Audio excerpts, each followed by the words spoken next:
Today we are going to start with the parametric functions. 5.5 तक हमने कर लिया. Exercise 5.6 is based on these functions. Now what are parametric function? ये वाले function जिसका parameter कोई और होता है. For example,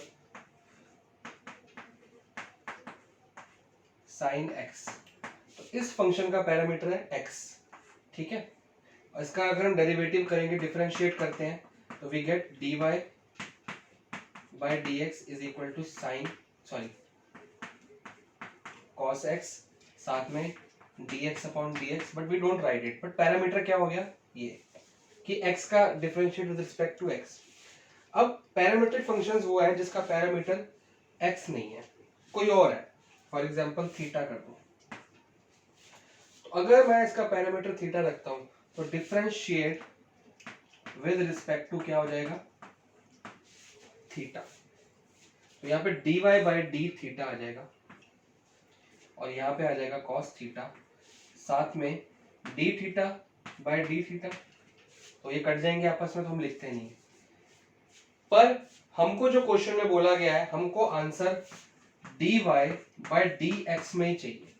तो हम क्या करेंगे, तो आओ इसको स्टार्ट करते हैं. पैरामीट्रिक फंक्शंस को बहुत सिंपल है, आप लोग को एग्जांपल के थ्रू ही समझ आ जाएगा. बस इसका मतलब जानता कि पैरामीटर डिफरेंट होते हैं आपस में. तो एग्जांपल नंबर 34 से स्टार्ट करेंगे. इसका बेसिक बताने का कोई जरूरत नहीं है मेरे को, बस इंट्रो यही थी कि x के अलावा कोई और पैरामीटर t, phi कुछ भी हो सकता है, उसको हम कहते हैं पैरामीटर फंक्शन. और उसको सॉल्व कैसे करते हैं. फॉर एग्जांपल नंबर 34 करेंगे. You have to find dy by dx. वहां पे x दिया हुआ है a cos theta and y दिया हुआ है a sin थीटा. तो जब भी पैरामीट्रिक फंक्शंस आपके पास आएंगे, एक बात याद रखनी है आपने कि आपके पास दो फंक्शन जरूर होंगे. ठीक है. हमको क्या फाइंड करना है, we have to find dy by dx in all of the question. जितने भी एग्जांपल कर रहे हैं इस चैप्टर में dy बाई dx ही निकालना हो. ठीक है. तो यहाँ पे अगर हम इसको अलग डिफरेंशिएट करेंगे, इसको अलग डिफरेंशिएट करेंगे, फिर देखते हैं क्या होता है. तो यहाँ पे पहले इससे स्टार्ट करते हैं. Differentiate with respect to x. आप इसको कॉपी के अंदर ब्रेक करके ऐसे लाइन डाल के भी कर सकते हैं इफ यू वांट. और अगर आपको नहीं लगता, you need space to whole of the page, तो इसको पूरा कर लो, देन इसको उसके नीचे कर लो, जैसे आपको ठीक लगता है. तो पहले इसको पकड़ते हैं, differentiate with respect to x. तो लेफ्ट साइड क्या, विद रिस्पेक्ट टू x नहीं, x नहीं. देखो ये x इधर आइसोलेट है, तो ये कौन सा फंक्शन हो गया आपका, एक्सप्लिसिट फंक्शन हो गया. x को आप आइसोलेट कर सकते हो. तो differentiate with respect to theta करूंगा मैं. ठीक है. पैरामीट्रिक है, थीटा के रिस्पेक्ट में करना, और ये लिखना बहुत जरूरी है. ये लाइन ही बेस है. Differentiate with respect to theta. तो यहाँ पे क्या आ जाएगा, dx by D theta. Theta के रिस्पेक्ट में कर रहे हैं. a तो कांस्टेंट है, बाहर आ गया. cos थीटा, cos थीटा का डिफरेंशिएशन क्या होगा, माइनस साइन थीटा, साथ में आएगा D theta upon D theta, क्योंकि थीटा के रिस्पेक्ट में करें तो D theta upon D theta, लेकिन वो कट जाएगा. तो इसका आंसर आ जाएगा सॉल्व करके माइनस ए साइन थीटा. तो ये तो यहीं पे खत्म होगा. इसको स्टार्ट करते हैं. आपको मैंने बार बार बोला आप साइड बाय साइड दोनों कर लो. एक के नीचे यहाँ पे y is equal to a sine theta लिख के यहाँ स्टार्ट कर दो. It's completely your wish. तो इसको इक्वेशन नंबर 1 ले लेंगे. dy, सॉरी लिखना भूल गए, इसी के तो मार्क्स हैं. ये जो लाइन लिखते हैं इसी के मार्क्स हैं. थीटा, ये भी थीटा के रिस्पेक्ट में करेंगे कि यहाँ पे थीटा फंक्शन आ रहा है. तो dy by D theta left side. a वैसे का वैसा ही, साइन थीटा का डेरिवेटिव cos थीटा बन जाएगा. फिर साथ में d थीटा बाय डी थीटा पर नहीं लिखना, कट जाएगा. तो दिस इज इक्वेशन नंबर 2. अब यहाँ पे dx by D theta, dy by D theta चाहिए क्या, dy बाय dx. तो हम करें क्या, देखो ये निकालना है आपने. ये क्या है, dy बाय dx. ये देखो dy by D theta upon क्या आएगा आंसर, ये डी थीटा ये क्या हो जाएंगे, कट जाएंगे, काटना नहीं है आपने, कटते नहीं है एक्चुअली। मैथमेटिकल जो आप कंपैरेटिव करोगे आगे जब हायर स्टडीज करोगे उसमें आपको सिखाया जाएगा कि ये कटता नहीं है। बट फिलहाल आपको समझने के लिए जितनी बेसिक्स आपको पता है, जब डिनोमिनेटर सेम होंगे तो आपस में कट जाते हैं, आप वही चीज लेके चलो, लेकिन आपने काटना नहीं है। तो डी थीटा कैंसिल हो जाएगा एंड वी गेट, ये आएगा ना, जब ये से कट जाएगा तो ये आ जाएगा, तो दोबारा लिखने की जरूरत नहीं है। तो जितने भी आप पैरामीट्रिक के क्वेश्चंस करोगे उसमें आपने यही करना है, डी, अगर मान लो थीटा की जगह टी हो तो d Y by d t d x by d t, तो डी टी क्या हो जाएगा, कट जाएगा, बचेगा क्या, d Y by D x. तो हमको ये फाइंड आउट करना है, तो इसकी वैल्यू ये अपॉन ये, तो d Y by D theta कितना है, ये पुट कर दो वैल्यू, ए कॉस थीटा। अच्छा पहले लिख देते हैं, ये लिख दिया, तो फ्रॉम 1 and 2, 1 and 2 की वैल्यू पुट कर रहे हैं, D Y by D theta की value A cos theta, D x by D theta की value minus A sine theta, A से ए कट गया and we get cos theta upon sine theta minus cot theta. तो हमारा answer theta में आया और theta में ही रहेगा। तो ऐसे फंक्शंस जिसका स्टार्टिंग से पैरामीटर थीटा है, हमने आंसर क्या निकाला, d Y by D x. हमने हमेशा जितने भी अभी तक क्वेश्चंस किए हैं सबका answer d Y by D x का एक्स की फॉर्म में आता है, पर इसमें d Y by D x का आंसर थीटा की फॉर्म में आया है। तो ऐसे फंक्शन जिसमें d Y by D x का आंसर किसी और पैरामीटर की फॉर्म, ये पैरामीटर होता है नापने का मेथड, मेजर करने का। तो d Y by D x का आंसर थीटा की पैरामीटर में आ रहा है। These functions are known as parametric function और इसको ऐसे सॉल्व किया जाता है। तो प्लीज नोट इट डाउन, अगले एग्जांपल सारे करा दूंगा आज के आज ही, और एक्सरसाइज पूरी आपने करनी है, बहुत इजी एक्सरसाइज है, एक दो क्वेश्चन को छोड़ के। तो सारे एग्जांपल्स करते हैं, फिर क्वेश्चन जो मुश्किल वाले वो भी करते हैं। तो लेट्स स्टार्ट।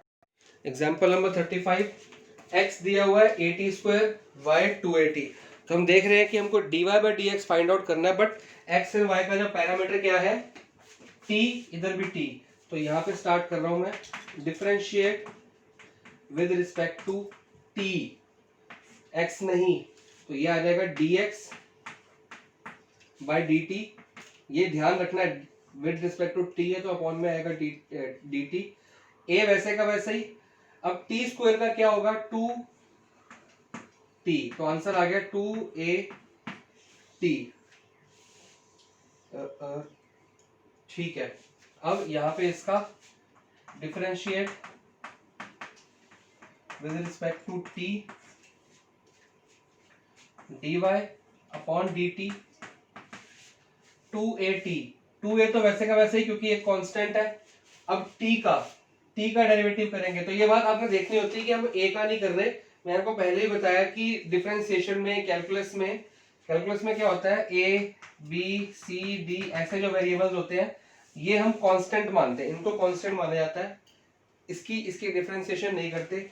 और इस तरह के x y z w theta phi t ये जो वेरिएबल्स होते हैं इसकी डिफरेंशिएशन की जाती है। तो ये चीजों को ध्यान रखें, इसको कॉन्टिन्यूअस नहीं मानते, इसको अलजेब्रिक डिफरेंशिएशन में कैलकुलेट किया जाता है। तो dy बाई dt 2a, ये टर्म कांस्टेंट है, ये वैसे की वैसे रहेगी, इसका कोई छेड़खानी नहीं होती। डिफरेंशिएशन जो होगी वो t की होगी, तो बन जाएगी dt बाई dt, ठीक है ना। तो dt बाई dt क्या हो गया, 1। जैसे अगर मैं बोलूं कि x का डेरिवेटिव क्या होता है, x का डेरिवेटिव 1, लेकिन ये कब किया हमने, differentiate with respect to x। इसी तरह t का डेरिवेटिव क्या होगा, differentiate with respect to t करते हैं तो 1, ठीक है जी। तो आपने बस बिल्कुल सिंपल बच्चों वाले क्वेश्चन है, लेकिन गलती कहां होती है, मेथड में। Differentiate with respect to t है तो dt बाई dx लिख देते हैं कई बार, dt बाई dx नहीं है, dt बाई dt ही रहेगा, डिनोमिनेटर में dt ही आना चाहिए। तो 2a1 इसका डेरिवेटिव, ठीक है। तो हमको निकालना क्या है, dy, तो ये क्या बन जाएगा, dy upon dt dx upon dt, ठीक है ना। तभी dt से dt कैंसिल होगा, वैल्यूज पुट कर लेते हैं। dy बाई dt की वैल्यू है 2a, dx बाई dt की वैल्यू है 2at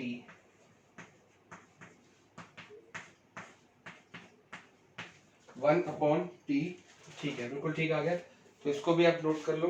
एग्जाम्पल नंबर 30 अगला स्टार्ट करते हैं।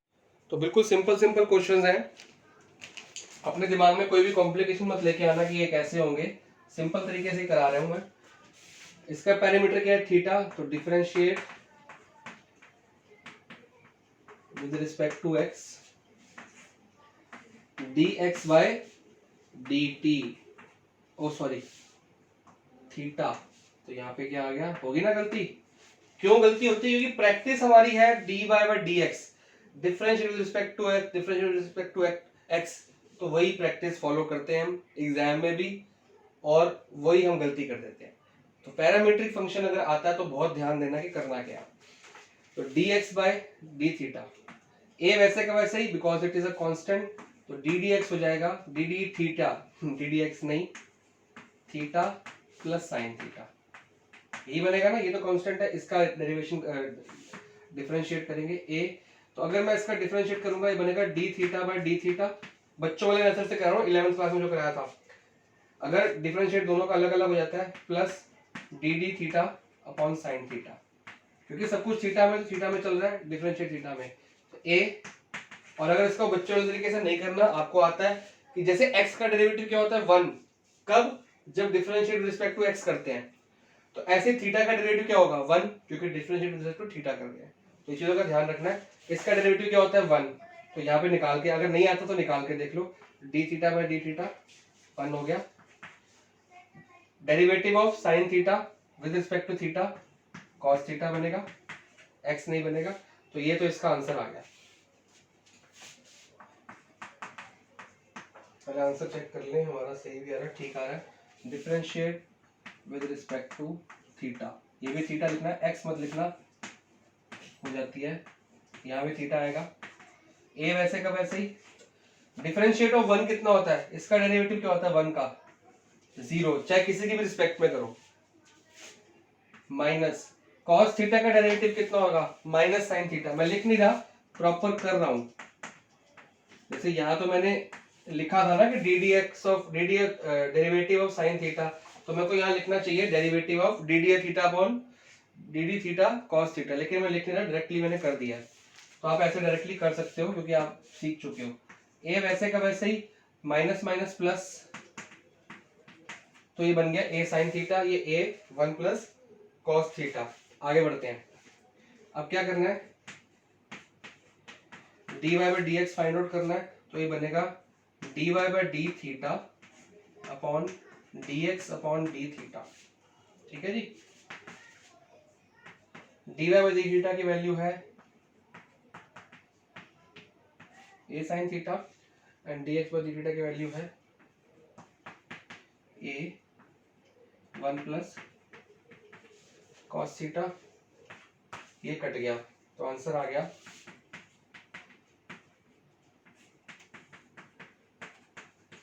1 प्लस कॉस थीटा। तो ये तो हमारा आंसर हो चुका है, लेकिन अभी एनसीईआरटी से मैच नहीं हुआ। और मैंने आपको लास्ट टाइम बताया था कि जो एनसीईआरटी है वो पूरा रिड्यूस करता है। तो कैसे रिड्यूस होगा ये देखो, मैं ऐसे आगे आगे लिख रहा हूँ, आपको आगे आगे नहीं लिखना, आपको नीचे नीचे लिखना है। मेरा हॉरिजॉन्टल है तो मैं लिख रहा हूँ, आपकी कॉपी वर्टिकल है। साइन थीटा का formula 2 sign theta by 2 cos theta by 2। ये कैसे आ गया, देखो साइन 2 थीटा का फॉर्मूला क्या होता है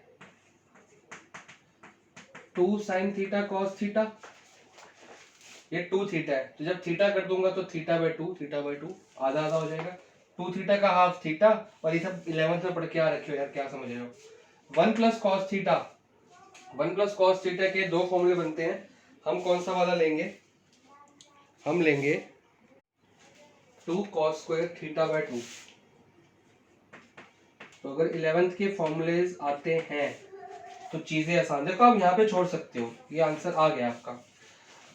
एनसी एग्जाम में कोई नहीं बोल रहा आपको कि आपको एनसीईआरटी से मैच करना है, बट एनसीईआरटी एंड सीबीएसई कहता है कि जितना रिड्यूस कर सकते हो उतने अच्छे मार्क्स मिलेंगे। तो अभी रिड्यूस हो, और ये हमको ना हमने पढ़ा है, देखो इनवर्स ट्रिगो में भी हमने ये चीज पढ़ी है, 1 प्लस कॉस थीटा ऊपर या साइन थीटा नीचे हो तो ये कटिंग होती है, तो उसको काटना अच्छा रहता है, क्योंकि हमको इसकी आंखें मिली हुई हैं, क्योंकि हमने कई बार देखा है। अगर आपको लग रहा है कि सर कह रहे देखा हमने तो कभी नहीं देखा, तो मतलब आपकी प्रैक्टिस कम है। इनवर्स ट्रिगो में क्वेश्चन 3 बार आया है, मेरे को गिनती याद है, और 11th में तो जाने कितनी बार आया होगा ऐसा क्वेश्चन। तो जब भी ये अगर अभी भी आंखें नहीं मिली तो अब इसकी स्क्रीनशॉट मन में ले लो कि जब भी ये फॉर्म आएगी तो ये कटती ही कटती है। और मैं आपको एक बात बता दी इनवर्स ट्रिगो में कि 1 प्लस कॉस थीटा आए तो भी आपको एक फॉर्म मिलती है, 1 माइनस कॉस थीटा आए तो भी आपको एक फॉर्म मिलती है। तो ये चीजों को याद रखो, अब आप बड़े हो गए हो, 12th में आ गए हो, तो ये चीजों को याद रखो, ठीक है। ये 2 से 2 कट गया और ये कॉस थीटा से ये स्क्वायर कट गया, and we are left with sine theta by 2 and cos theta by 2,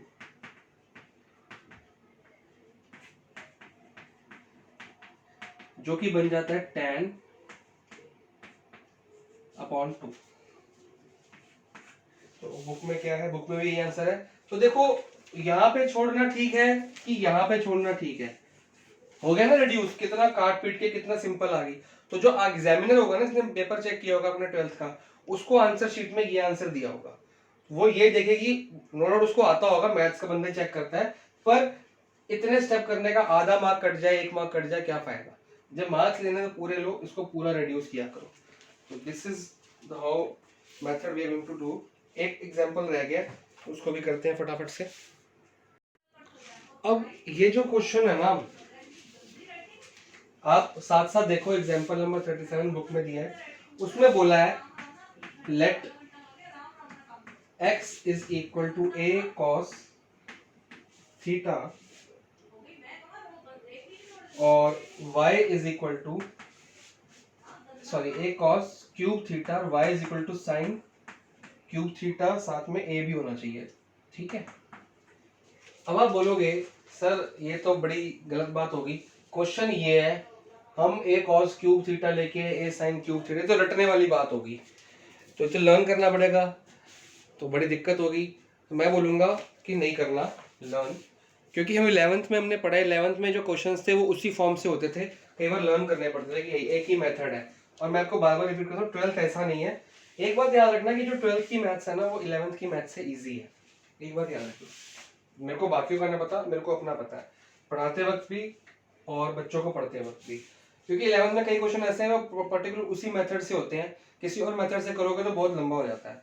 तो 12th में ऐसा नहीं है, आप कहीं से भी पकड़ लो कान, आपका हो जाएगा। अब एक मेथड तो ये है, ठीक है, और ये आपकी बुक में एग्जाम्पल नंबर 37 सॉल्व भी कर रखा है इस मेथड से, तो ये तो आप वहां से देख लो। लेकिन मेरे को ये पसंद नहीं है कि हमको क्वेश्चन ये दिए, हम जान के ट्रिग्नोमेट्री बीच में घुसा दें। हम ट्रिग्नोमेट्री तब बीच में घुसाएंगे जब हमको ऐसा कुछ हिंट मिलेगा। हिंट मिलेगा इन द सेंस, मान लो ये क्वेश्चन आपको दी है 2x upon 1 plus x square की फॉर्म, तो हमको पता है ये ट्रिग्नोमेट्री का फॉर्मूला बन जाता है, अगर मैं x को cos थीटा sin थीटा वगैरह ले सकता हूँ, तो ये चीजें मेरे को पता है। अगर ये क्वेश्चन दिया है 1 minus x square 1 plus x square, तो मेरे को पता है ये tan का फॉर्मूला है, 1 minus tan square theta 1 plus tan square theta, तो मैं इसको x की डिनोट कर दूंगा। तो ये चीजें मेरे को पता है, यहाँ मैं ट्रिगो लगाऊंगा, यहाँ तो दिमाग लगता है, यहाँ तो चलो बेस भी तुक भी बनती है भी कि हमने सीखा है कि ऐसे फॉर्म को इजी करने के लिए ट्रिग्नोमेट्री लगा दो। इसमें क्या हुआ भाई, ठीक है। तो मैं क्या कर रहा हूँ, एक तो बुक का फॉर्मेट है, मैंने अभी जो रब किया है, आप वो फॉलो करना है, आप वो फॉलो कर लो। एक मैं कराता हूँ, देखो ये पैरामीट्रिक फंक्शन नहीं है मेरे हिसाब से, ये नॉर्मल फंक्शन है। अभी तक आपको x का क्वेश्चन अलग और y का क्वेश्चन अलग था, तो उसमें थीटा t अगर अलग अलग चीजें आती, तो आप उसको क्या कर रहे थे, dy by dt upon dx by dt, तो ये तो हो गया पैरामीट्रिक।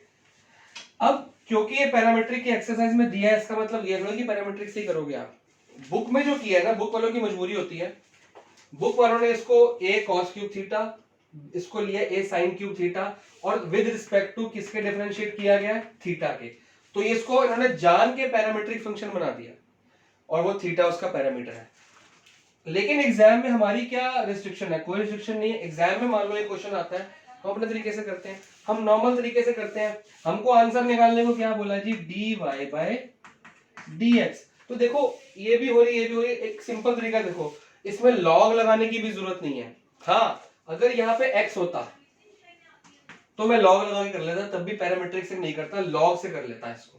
फंक्शन की पावर फंक्शन, तब मैं लॉग लगाता, लेकिन फंक्शन की पावर तो न्यूमेरिकल है तो मैं लॉग भी नहीं लगाऊंगा, सिंपल। तो इतना बड़ा जो मैंने लेक्चर दिया है उसको सुना करो। तो एक बुक का मेथड है, उन्होंने उसको ट्रिग्नोमेट्री की फॉर्म में किया है, मेरे को लग रहा है कि ऐसे ही हो जाएगा। अगर नहीं हुआ, अभी करके देखते हैं, नहीं हुआ तो हम बुक के मेथड से ट्राई करेंगे, लेकिन एक पहले अपना दिमाग तो लगाना चाहिए ना।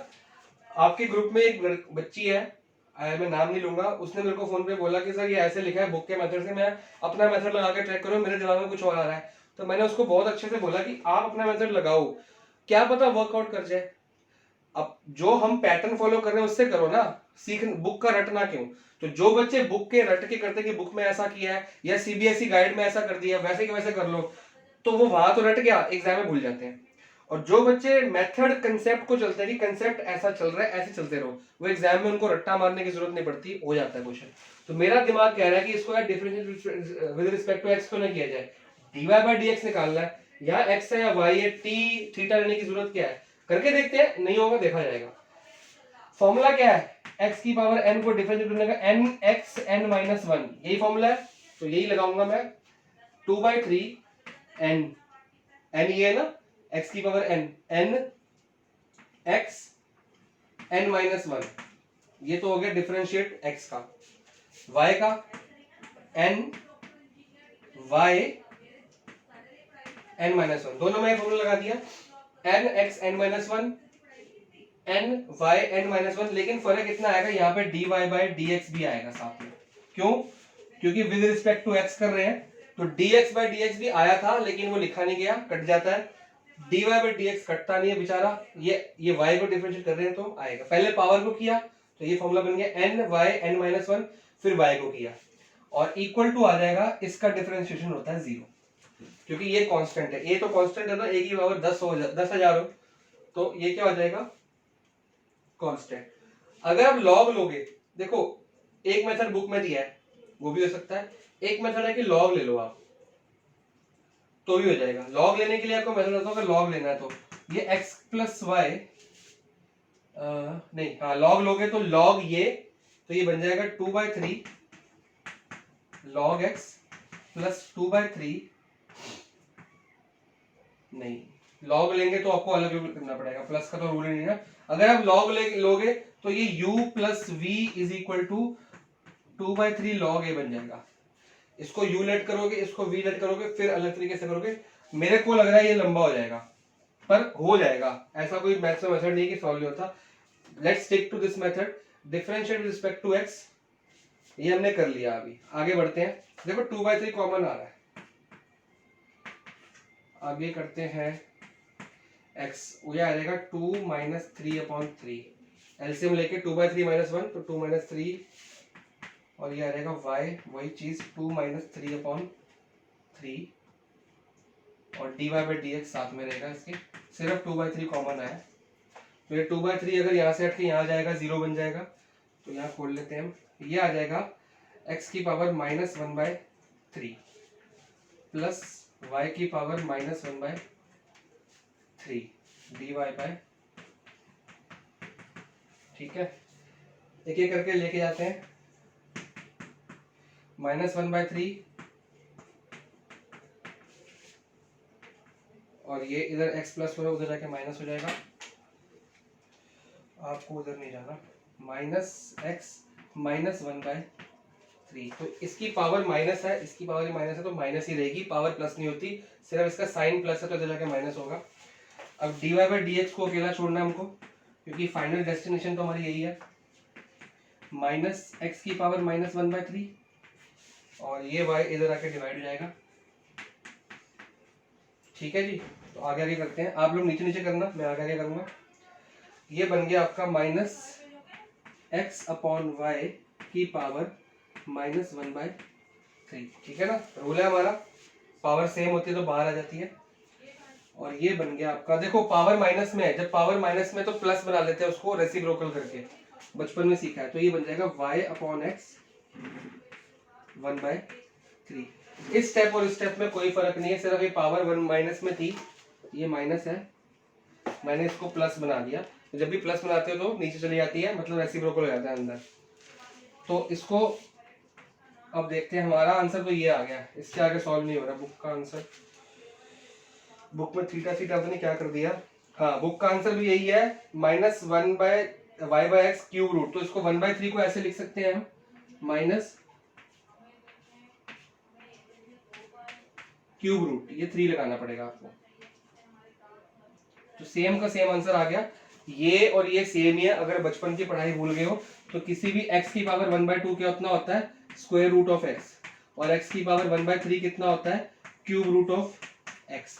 तो y अपॉन x, देखो पहले माइनस पावर थी, रेसिप्रोकल करके पावर प्लस की, फिर ये 1/3 है तो क्यूब रूट बन गया किसका, y/x का, माइनस साइन वैसे का वैसे। तो हमने देखा बुक में थीटा वीटा पता नहीं क्या कर दिया उन्होंने, मेरे को समझ भी नहीं आ रहा, तो ध्यान से देखूंगा तो ही आएगा। तो समझना भी क्यों, जब हमारा डिफरेंशिएट रिस्पेक्ट टू x हो रहा है। तो ये क्वेश्चन, ये एग्जांपल विदाउट पैरामीट्रिक फॉर्म में हो गया। तो जब विदाउट इजी तरीके से मिल रहा है तो इजी तरीके से करेंगे। बात वही है कि इस मार्केट से सस्ता मिल गया तो इस मार्केट से लेंगे ना, बुक वाली मार्केट से क्यों लेंगे, फटाफट क्वेश्चन हो गया। जरूरी नहीं कि बुक के मेथड या सीबीएसई गाइड के या किसी और ऐप के मेथड पे रिस्ट्रिक्ट होना है हमने। हमको जो चीज समझ आ रही है कि ये इस तरीके से होती है, करके देख लिया करो। मैथ्स प्रैक्टिस का ही नाम है, करते रहो, गलत हो जाएगा ना, क्या हो जाएगा, गलत हो जाएगा। अभी मान लो ये नहीं होता सॉल्व, क्या हो जाता है, गलत हो जाता है, काट देते, दोबारा कर लेते। कौन से हमको मार्क्स लग रहे हैं, सीख ही तो रहे हैं। तो जैसे आप सीख रहे हो वैसे हम भी सीखते हैं।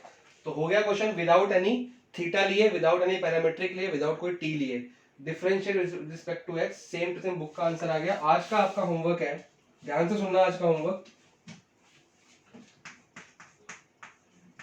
एक्सरसाइज 5.6 तो करनी है, और इसके सारे क्वेश्चन बड़े टुच्चे से हैं, बड़े सिंपल से हैं, हो जाएंगे। फिर भी जो डाउट होंगे मैं बता दूंगा। बस एक question number 8 and question number 11 मैंने कहा करने सारे हैं। आपको जो प्रॉब्लम आ सकती है, मेरे को लग रहा है क्वेश्चन नंबर 8 और 11 में आ सकती है। तो अगर तो आपको हेल्प लेके हो गए तो ठीक है, वरना मेरे को बता देना, ये मैं नेक्स्ट वीडियो में एक्सप्लेन कर दूंगा। मैं तब एक्सप्लेन करूंगा जब आपसे नहीं होंगे। आपने सारे ट्राई करने हैं, बस इसमें मेरे को थोड़ा सा लग रहा है कि थोड़ा सा ट्विस्ट है, तो थोड़ा समझ लेना कैसे करना है। होने को तो हो ही जाएगा वैसे, अगर हम नॉर्मल इसको सोचो ही मत ना ट्विस्ट है, आप नॉर्मल अपने तरीके से करते रहो, हो जाएगा। ठीक है जी। तो that's all for today. Parametric exercise बहुत सिंपल एक्सरसाइज है।